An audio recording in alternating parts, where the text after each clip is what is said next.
আসসালামু আলাইকুম প্রিয় শিক্ষার্থীবৃন্দ। জিনিয়াস গ্যালাক্সি কোচিং এ স্বাগতম। এখন আমরা ভয়েস চেঞ্জের যে ধারাবাহিক সিরিজ তার ফাইনাল স্ট্রাকচারের দিকে আজকে আমরা শেষ করব, এরপরে আমরা প্র্যাকটিস সেশনে যাব। তো আমরা চলো যাই আজকের আলোচনায়। হোপফুলি আজকে আমরা মোটামুটি অল টাইপের স্ট্রাকচার কভার করে ফেলবো। Let's start. এর আগের সিরিজে আমরা এগুলো আলোচনা করেছিলাম। সেন্টেন্স উইথ টু অবজেক্টস থাকলে কিভাবে করতে হয়, দেন কমপ্লিমেন্ট থাকলে কিভাবে করতে হয়, রিফ্লেক্সিভ থাকলে, রিফ্লেক্সিভ প্রোনাউন থাকলে, যেমন he killed himself, he was killed by himself, এই রুলগুলো আমরা কভার করেছি। Look after, laugh at, listen to, এইগুলো দিয়ে কভার করেছি আমরা। ইনফিনিটিভ থাকলে কিভাবে করতে হয় সেটা কভার করেছি। এবার আমরা আজকের আলোচনা রয়েছে passive of commands and request. এগুলোর ব্যবহার কিন্তু খুবই সীমিত, আমি বলে রাখছি। এটা পরীক্ষায় যে খুব একটা আসে তাও না, তারপরেও আমি দিয়ে রাখছি আর কি, তোমাদের জানার জন্য জিনিসগুলো গুছিয়ে একটি জায়গায় থাকলো। এখানে দেখো বাক্যটা, the officer order the soldiers to march on. Officer সৈনিকদেরকে নির্দেশ দিল এগিয়ে যাওয়ার।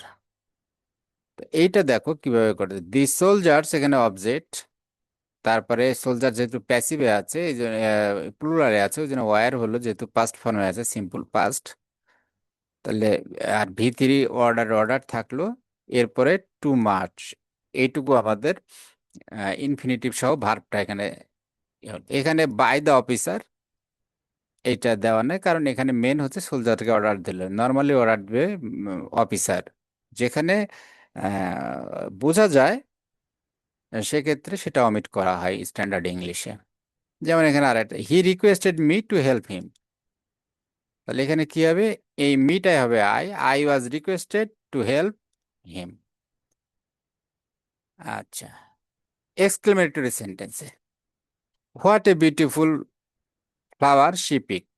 নর্মালি এক্সক্লেমেটরি সেন্টেন্সের প্যাসিভ ইউজ করা হয় না, এটা জাস্ট রেয়ার, বাট এটাই পসিবল, এই জন্য এখানে দেওয়া হয়েছে, কিন্তু এটা আসলে পরীক্ষার জন্য ইম্পর্টেন্ট না, জাস্ট আলোচনার জন্য আলোচনা করছি আমি। যেমন এখানে what a beautiful flower she picked, এখানে হোয়াট এ বিউটিফুল ফ্লাওয়ার এটা গোটা ঠিকই থাকবে, সামনে ছিল এটুকু সামনেই থাকবে।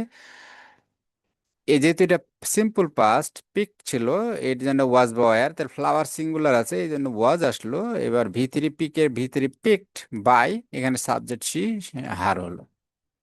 Same, how nicely he painted the picture, এইখানে দেখো হাউ নাইসলি দি পিকচার, এইটুকু ঠিক থাকলো। হাউ নাইসলি দ্য পিকচার, তারপরে ওয়াজ, যেহেতু পাস্ট ফর্মে ছিল পেইন্টেড ভি টু, এই জন্য এখানে ভি থ্রি পেইন্টেড থাকলো, বাই হি এর অবজেক্ট হিম। এগুলো একটু ব্যতিক্রম, কিন্তু এগুলোর ব্যবহার খুবই সীমিত। এখানে কিছু ভার্ব আছে, এটা নর্মালি এটা ইন্ট্রানজিটিভ ভার্ব, এগুলোর প্যাসিভ ওইভাবে হয় না, একটু জাস্ট বলার জন্য। কাম, গো, ডাই, স্লিপ, অ্যারাইভ, হ্যাপেন, অকার, স্লিপ, সরি, স্ট্যান্ড, ফল। যেমন হি ডাইড ইয়েস্টারডে, এটার প্যাসিভ হয় না কারণ এখানে অবজেক্ট নাই। দি অ্যাক্সিডেন্ট হ্যাপেন্ড সাডেনলি, এটার অবজেক্ট নাই, passive, impossible. He slept well, এটারও প্যাসিভ হবে না, পরীক্ষা যদি দিয়ে দেবে যে না এটার প্যাসিভ হবে না কারণ এরপর অবজেক্ট নাই। গেট প্যাসিভ, কিছু অবস্থায় আছে যেখানে ইনডাইরেক্ট ভাবে ব্যবহার হয়, যেমন সামওয়ান ব্রোক দ্য উইন্ডো, এটা বলার চেয়ে বেশিরভাগই ব্যবহার হয় দি উইন্ডো ওয়াজ ব্রোকেন, এখানে জানলাটা ভেঙে গেছে। এখন বাই সামওয়ান, এখানে সামওয়ানটা ইম্পর্টেন্ট নয়, কারণ কেউ দরজা ভেঙেছে, এর চেয়ে দরজাটা ভেঙেছে এটা জরুরি। যেমন আমি বলি যে my money bag has been lost, এখন my money bag has been lost by me, এই কথাটা আর ওখানে বলার দরকার নেই। এটা নর্মালি বোঝা যাচ্ছে মানে কে হারাইছে ইম্পর্টেন্ট না, ইম্পর্টেন্ট হলো মানি ব্যাগটা হারিয়েছে আমার, ইম্পর্টেন্ট। দেন সামওয়ান ইনজুর্ড হিম, একই কথা। হিম হি হলো ওয়াজ ইনজুর্ড বাই সামওয়ান, এখানে দরকার নাই, এটা অমিট। আবার এটা প্যাসিভ, এটা এই সেন্সে প্যাসিভ করা যায়, he got injured, he got injured বাক্যটা এইভাবেও লেখা যায়। By agent omission rule, normally কখন বাইটা অমিট করা হয়। তো এটার কিছু রুল আছে, যেমন এখানে সামওয়ান যে stole my bicycle, same problem, someone stole my bicycle. তো অ্যাকচুয়ালি এটার প্যাসিভ হচ্ছে my cycle, my bicycle was stolen. আর বাই সামওয়ান এটা ইম্পর্টেন্ট নয়, বাই সামওয়ান এখানে ইম্পর্টেন্ট নয়, কারণ আমরা জানি না কে সাইকেলটা চুরি করেছে, তাহলে সাইকেলটা চুরি হয়েছে এটা ইম্পর্টেন্ট। এই জন্য এইসব বাক্যগুলো নর্মালি প্যাসিভে লেখা হয়, আমরা যখন কোথাও লিখি এই বাক্যগুলো প্যাসিভে লেখা হয়। পিপুল স্পিক ইংলিশ ওয়ার্ল্ড ওয়াইড, এটার প্যাসিভ ফর্ম হচ্ছে ইংলিশ। এটা স্পিক, যেহেতু এটা প্রেজেন্ট, এটা সিম্পল প্রেজেন্টের বাক্য, চিরন্তন সত্য, এই জন্য এখানে ইজ আসলো, স্পিকের spoken, then world wide. By the people এটা দরকার নাই, কারণ এটা ইংলিশ ইজ স্পোকেন পিপুল, এটা কথা তো মানুষই বলে, আর অন্য কে বলবে, প্রাণী তো আর বলে না, এটা আমরা বোঝা যায়, এই জন্য এখানে পায়ের পরে এটা অমিট করা হয়। তাহলে কখন অমিট করা হয়? যদি আননোন থাকে, যেমন ওই যে সাইকেলটা চুরি হয়ে গেছে, সামান কে চুরি করেছে জানি না, এটা আননোন, তখন ওইটা অমিট করা হয়। আনইম্পর্টেন্ট, যখন ইম্পর্টেন্ট না, কে করেছে, ঘটনাটা বা কিভাবে হয়েছে এটা ইম্পর্টেন্ট না, কাজটা হয়েছে এটা ইম্পর্টেন্ট। অবিভিয়াস অর্থাৎ অবিয়াস অর্থাৎ যখন নিশ্চিত কোনো জিনিস, যেমন যদি বলি যে দি থিপ হ্যাজ বিন কট, চোরটা ধরা পড়েছে, বা বা তাহলে কি বাই দ্য পিপুল, অথবা অথবা এরকম হতে পারে দি থিপ হ্যাজ বিন অ্যারেস্টেড, তো অ্যারেস্ট করলে কে করবে? পুলিশ। তো ওখানে বাই পুলিশ আর বলার দরকার নাই, কারণ ওইটা প্রয়োজন নাই। তাহলে এইসব ক্ষেত্রে সাধারণত বাইয়ের পরের অংশটুকু বাই সহ অমিট করা হয়। স্পেশাল কিছু ইয়ে আছে, যেমন এখানে আমরা দেখি দু তিনটা উদাহরণ। People say that he is rich, তাহলে এটার প্যাসিভ কিভাবে করছি, যে he is said, he is said to be rich, he is said to be rich. এগুলোর কিন্তু জাস্ট কিছু নির্দিষ্ট স্ট্রাকচার, এটা মনে রাখার, এটা এমন কোনো না যে খুব অতিরিক্ত বেশি ব্যবহার হয়, ব্যাপারটা এরকম না। পিপুল know him as a great leader, people know him as a great leader, তাহলে হিম এখানে হি হলো, ইজ হলো, নোন হলো, অ্যাজ এ গ্রেট লিডার এটা থেকে গেল এখানে। তারপর বাই পিপুল এটুকু আর দরকার নাই, কারণ এটা ইম্পর্টেন্ট নয়, এই জন্য এটুকু by omit. People consider him honest, লোকজনে মনে করে সে সৎ, তাহলে হি ইজ কনসিডার্ড অনেস্ট, এগুলো কিন্তু exception. People expect him to win, লোকজন আশা করে যে সে জিতবে, তাহলে he is expected to win, he expected to win. তো এইসব ক্ষেত্রে যে সাধারণত এই ভার্বগুলো, এই কটা ভার্ব তোমাদের মনে রাখতে হবে, যে কমনলি এগুলো প্যাসিভের ক্ষেত্রে ইউজ হয়, এই যে এই জাতীয় ইয়ার ক্ষেত্রে, বাক্যের ক্ষেত্রে, সেটা say, know, think, believe, consider, expect, report, suppose, appoint, elect, call, make, name. যেমন he is believe to be innocent, she is expected to come, he was elected chairman, এগুলো সব প্যাসিভে আছে, এগুলো সব প্যাসিভে আছে। She was appointed principal, she was appointed principal.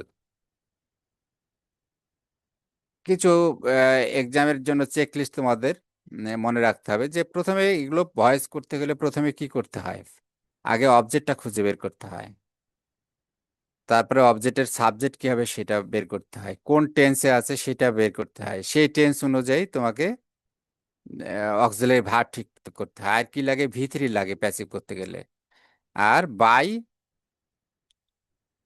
অথবা টু অথবা ইন, যখন যেটা লাগে, নর্মালি বাই বেশিরভাগই ব্যবহার করা হয়, এই জন্য বাই দেওয়া হয়েছে, যখন এজেন্টটা নেসেসারি। আর কখন প্রয়োজন নাই, যে দেখে আসলাম আমরা, যখন ইম্পর্টেন্ট নয়, অথবা নিশ্চিত হওয়া যায় যে এটা আসলে কে করেছে কাজটা, যেমন পুলিশ অ্যারেস্ট করলে পুলিশ, তখন আমরা বাই দা পুলিশ এটা আর বলা লাগে না।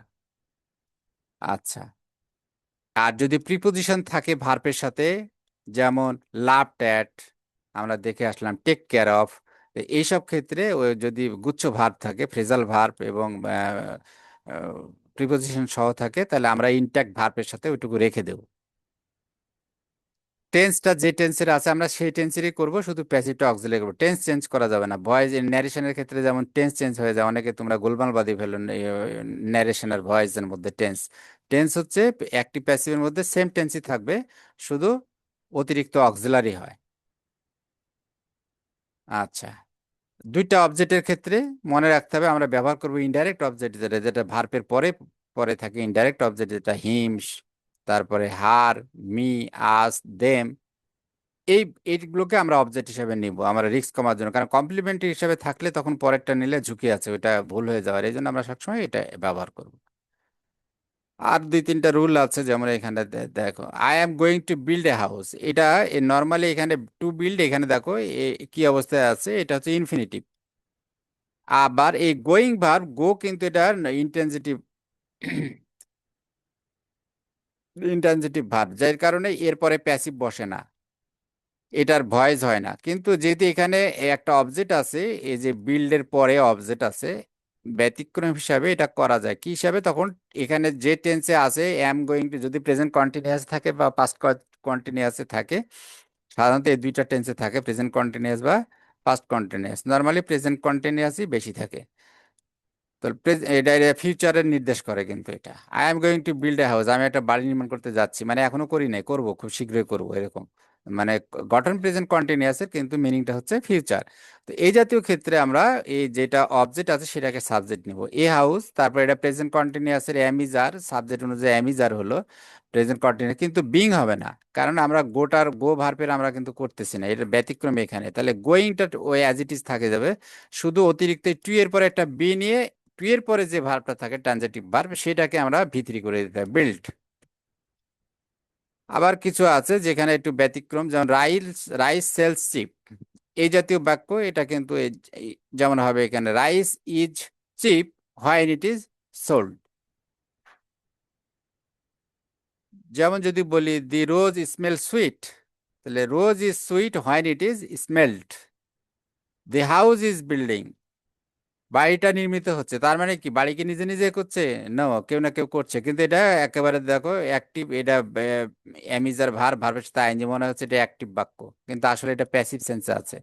এই জন্য এটা ব্যতিক্রম হলো, প্যাসিভটাও হবে ওই রকম ব্যতিক্রম হবে। দি হাউস ইজ শুধুমাত্র এই বিং দিয়ে বিল্ট, এরপরে আর বাই দিয়ে কিছু থাকবে না। তো মোটামুটি এই ছিল আলোচনা আমাদের ভয়েসের। আশা করি তোমরা যদি আমার প্রতিটা সিরিজ শোনো, বিশেষ করে পার্ট 1 থেকে আপ টু এ পর্যন্ত, আশা করি যে তোমরা পরীক্ষায় যতই ক্রিটিক্যাল আসুক তোমরা অ্যাড্রেস করতে পারবে প্রবলেমগুলো।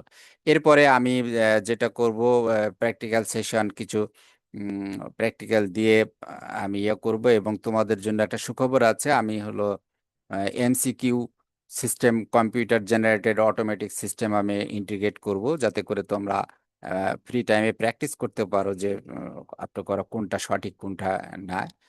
এটা গ্রাজুয়ালি, কাজেই তোমরা আমার আপ টু ডেট নিউজ পাওয়ার জন্য তোমরা অবশ্যই নোটিফিকেশন আইকনটা অন করে রাখবে এবং আমার চ্যানেলটা সাবস্ক্রাইব করবে।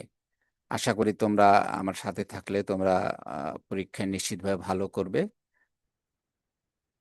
Thank you very much.